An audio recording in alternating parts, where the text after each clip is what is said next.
서울의 코로나19 신규 확진자가 400명에 육박하는 등 확진자 증가세가 지속되고 있습니다. 방역당국은 5인 이상 모임 금지를 유지하는 등 새로운 사회적 거리두기 시행을 연기하기로 했습니다.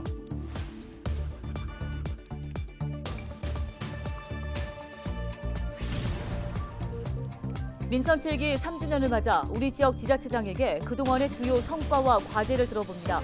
김미경 은평구청장은 지역의 다양한 문화 콘텐츠를 정비해 문화관광도시 은평을 완성하겠다고 밝혔습니다. 서울시가 심리적 어려움으로 사회 진출이 힘든 고립 청년과 따돌림 등을 이유로 집 밖에 나오지 않는 은둔 청년에 대한 특화 프로그램을 지원합니다.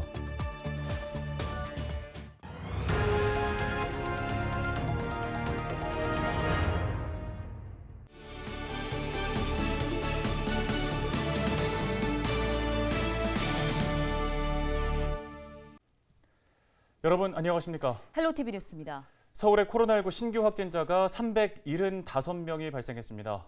올해 들어 가장 많은 수치입니다. 네, 서울시는 현행 사회적 거리두기 조치를 일주일 연장하기로 했습니다. 심다혜 기자입니다.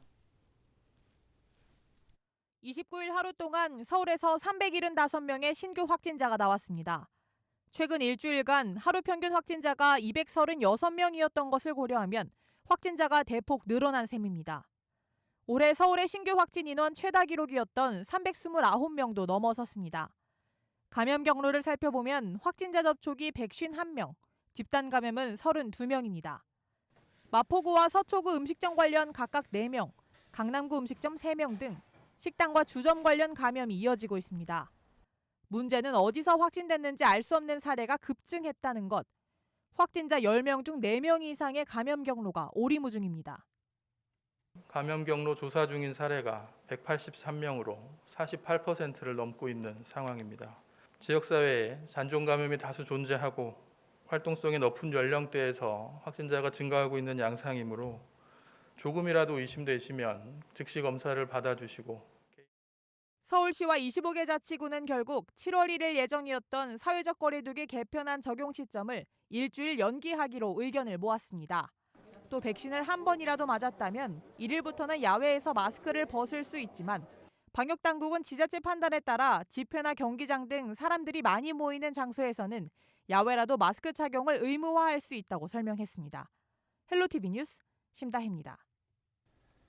LG 헬로비전에서는 민선 7기 3주년을 맞아 김미경 은평구청장을 초대해 구청 운영의 성과와 앞으로의 과제를 들어봤습니다. 네, 김 구청장은 은평의 미래 먹거리는 문화라며 남은 1년 문화관광도시 구축에 집중하겠다고 강조했습니다.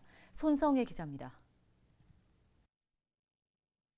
김미경 은평구청장은 그동안 주요 성과를 묻는 질문에 국립한국문학관과 서울시립대 은평유치를 꼽았습니다.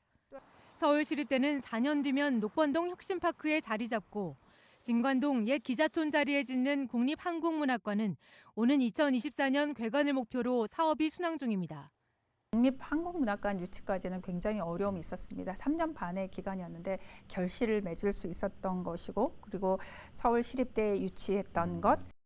김 구청장은 광역자원순환센터 건립사업과 관련해선 자원순환 정책의 당위성을 강조하고 올해 사업 2년 차인 주택가 재활용 폐기물 배출 사업 그린 모아모아는 성공적으로 안착했다고 자평했습니다.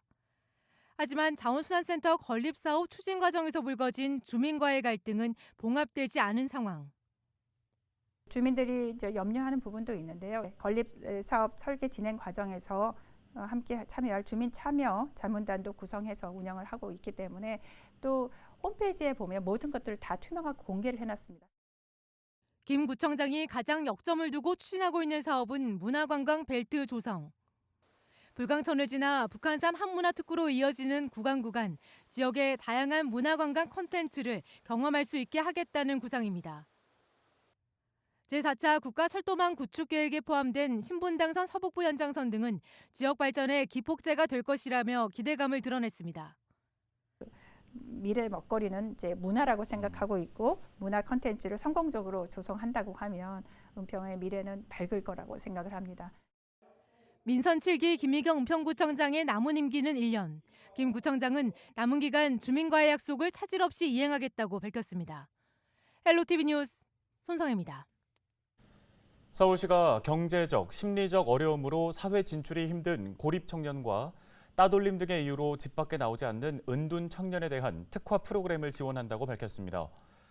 프로그램은 고립 청년 지원과 은둔 청년 지원 사업 두 가지인데요. 구직 단념 등으로 고립 상황에 놓인 청년에게는 사회 진입에 자신감을 가질 수 있도록 진로 탐색을 돕고 집 밖에 나오기를 두려워하는 은둔 청년에겐 온라인을 통해 다른 사람과 대화하고 교류할 수 있는 프로그램을 제공합니다. 서울에 거주하는 만 19세에서 34세 고립 청년, 은둔 청년과 그 가족이라면 누구나 신청할 수 있습니다.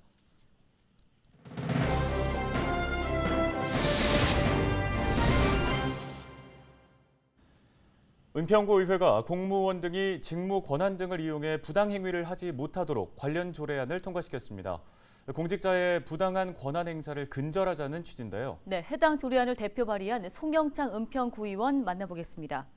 네, 의원님 나와 계십니까? 네, 안녕하십니까. 흥암 2동 3동 구의원 송영창입니다. 예, 공무원 등의 직무 권한 부당 행위 관련 조례안을 발의하셨는데요. 계기부터 여쭙겠습니다. 네, 공무원 및 산하, 공공기관 임직원 등의 갑질 행위에 대해 신고 절차와 신고자를 보호하는 데 필요한 사항을 정함으로써 공무원 등의 갑질 행위를 근절하여 구성원 상호 간 존중하는 문화를 형성하고 정의로운 공직사회를 구현하는 데 기하고자 조례를 발의, 제정하게 되었습니다. 네, 그러면 이 이른바 갑질 행위라고 부르는 것들의 기준이 궁금한데요. 어떤 행위들이 포함되어 있을까요? 네, 갑질 행위란 사회의 경제적 관계에서 지위에 있는 사람이 권한을 남용하거나 우월한 지위에서 비롯되는 사실상의 영향력을 행하는 부당한 요구나 처우를 말합니다. 갑질 행위 여부는 관련 법규, 당시 상황, 공사의 구분, 인권 중심의 원칙과 공동체 의식을 고려하여 판단하여야 합니다. 주요 갑질 행위 유형으로는 법령 위반, 사적 이익 요구, 부당한 인사, 비인격적 대우, 기관 이기주의, 업무 불이익, 부당한 민원 대응, 부당한 차별 행위, 의사에 반한 모임 참여, 강요 등이 있습니다. 예, 그렇다면 신고된 이 갑질 행위 등을 확인 또 조사하는 과정이 어떻게 되는지가 궁금하고요. 신고자의 경우에는 이제 2차 피해가 발생하지 않도록 보호 조치가 필요해 보이는데요. 이에 대해 대책 마련이 있으십니까? 네, 피해 신고가 접수되면 사안에 따라 상담 종결, 정식 조사로 구분되며 피해자의 의견을 존중하여 당사자의 사과 등 원만한 해결을 원하면 상담 종결 처리하고 정식 조사를 원하는 경우에는 신고자, 가해자, 관계자 등을 대상으로 진술 조사가 진행됩니다. 조사 결과 피해 사항이 중대하거나 명백할 경우에는 지방 공무원 징계 규칙 등에 따라 가해자에 대한 신분상 조치가 이루어집니다. 서울시 자치구 최초로 조례가 제정이 되었는데요. 이번 조례에는 갑질 행위 신고자의 비밀 보장 및 협조자의 보복 행위에 대하여 신고할 수 있도록 규정하였습니다. 우리 사회의 갑질 행위의 경우 신고자나 피해자의 신분 노출을 우려하여 신고를 기피하고 참는 경우가 많습니다. 이를 벗어나고자 신고자, 피해자 등에게 가장 중요한 비밀 보장에 대하여 조례 내용을 포함하였습니다. 은평구에서는 이번 조례 시행으로 피해자의 보호 및 의견을 중시하고 비밀 보장 준수를 강화하고 2차 피해가 생기지 않도록 지속적으로 설문조사 및 모니터링을 실시하여 지속적으로 관리할 예정입니다. 네, 공직자의 갑질과 같은 부당 행위들이 여러 차례 문제가 된 바 있습니다. 이런 문제를 근절하기 위해서 어떤 노력들이 필요하다고 보고 계십니까? 네, 갑질 행위는 예전부터 있었던 행위인데요. 최근 들어 논란이 되는 이유는 갑질 행위에 대한 사회적 인식 변화, MZ세대의 공직 유입에 따른 공직 문화 변화 등으로 인하여 볼 수 있을 것 같습니다. 우리 사회의 갑질 행위가 무엇인지 교육 홍보 등이 필요할 것으로 보이고요. 특히 직장에서의 갑질 및 직장 내 괴롭힘 행위에 대한 실태조사, 예방 교육이 필요하다 생각합니다. 서로 존중하는 조직 문화가 조성될 수 있어야 한다고 생각하고요. 아울러 갑질 행위 피해자에 대한 2차 피해를 예방하기 위해 심리 상담 등 다양한 지원 방안 등이 적극적으로 추진되어야 된다고 생각합니다. 네, 관련 말씀 잘 들었습니다. 지금까지 은평구의회 송영창 의원이었습니다.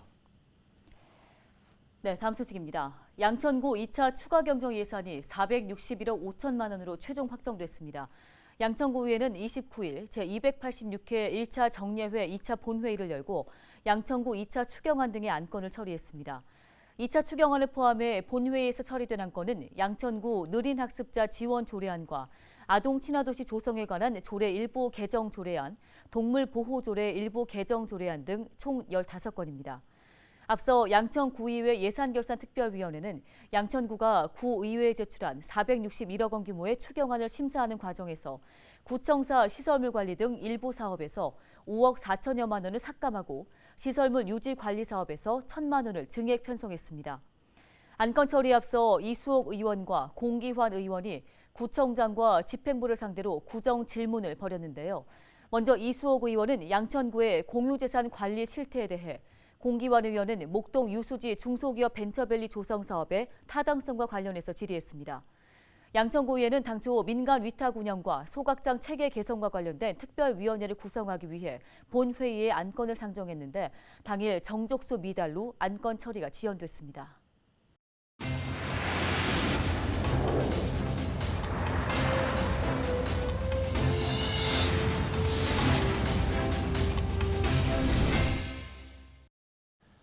네, 오늘 헬로티비 뉴스가 준비한 소식은 여기까지입니다. 네, 시청해주신 여러분 고맙습니다.